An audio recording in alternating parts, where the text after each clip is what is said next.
আমাদের জীবনে অনেক ধরনের ব্যক্তি এসে থাকেন। কেউ কেউ আমাদের সাথে থেকে যান, কেউ কেউ আমাদের থেকে দূরে চলে যান। কেউ ভালো মানুষ হন, কেউ খারাপ মানুষ, কিন্তু আমরা সব সময় সেই সময়টাকে নিয়ে দুঃখ প্রকাশ করি।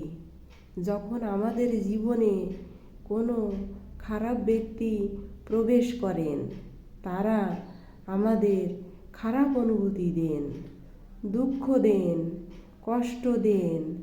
আমরা সবাই তাকে ভালো মন্দ কথা বলি, কিন্তু কেন এমন ভিন্ন ধরনের মানুষ, খারাপ মানুষ, ভালো মানুষ সবার জীবনে আসেন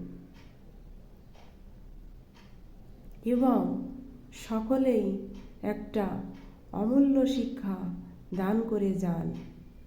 এবার আপনি নিজেই ভেবে দেখুন, জীবনে যখন প্রথমবার আপনি আগুন স্পর্শ করেছিলেন, তখন আপনি একটা শিক্ষা লাভ করেছিলেন যে আমাকে আগুনের থেকে একটু দূরে থাকতে হবে।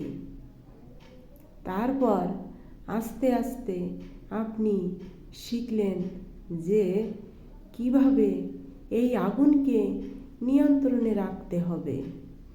তারপর আপনি শিখলেন যে কিভাবে নিজের জীবনে তাকে প্রয়োগ করতে হবে। তা সে অন্ধকারে প্রকাশ লাভ করার জন্য হোক বা খাবার বানানোর জন্য হোক। সেভাবে কোনো খারাপ ব্যক্তি যখন আপনার জীবনে আসে, কোনো শিক্ষা দিয়ে যান, তার প্রতি কৃতজ্ঞ থাকুন। তার বিষয়ে খারাপ ভাবার বা খারাপ অনুভূতি নেওয়ার কোনো প্রয়োজন নেই। সেই শিক্ষা লাভ করুন, ইতিবাচক মনোভাব নিয়ে জীবনের সামনে এগোতে থাকুন। কেউ নেই যিনি আপনাকে বাধা দিতে পারবেন।